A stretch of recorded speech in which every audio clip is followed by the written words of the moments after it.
మరి హిందువుగా ఉన్నటువంటి మీరు క్రిస్టియానిటీలోకి పోవడానికి అసలైన కారణం ఏంటి? నేను చెప్పాను కదా, I like Jesus very much. నేను పరిశోధన చేశా.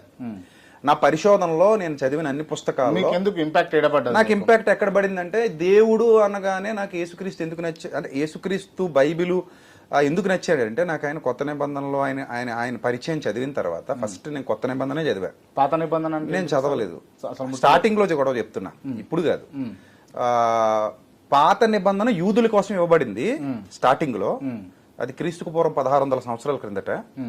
క్రొత్త నిబంధన యేసుక్రీస్తు ద్వారా వచ్చింది. సో నేను ఫస్ట్ కొత్త నిబంధన చదివా. కొత్త నిబంధన చదివిన తర్వాత ఆయన మాటలు, ఆయన చర్యలు, ఆయన విధానాలు, ఆయన బోధలు, అదే కాకుండా మా ఇంట్లో వివేకానంద గారి పుస్తకాలు ఉండేవి.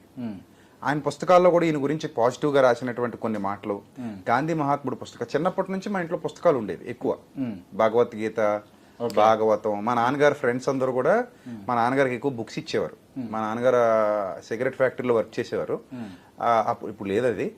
సో అక్కడ ఒక ఆంజనేయ స్వామి గుడి కట్టించడం, ఇలాంటివి మా నాన్నగారు ప్రతిరోజు సంధ్యావందనం చేయటం, ఇలాంటివి మా నాన్నగారికి భక్తి బాగా ఎక్కువ. సో నేను అదే ఫ్యామిలీలో పుట్టా.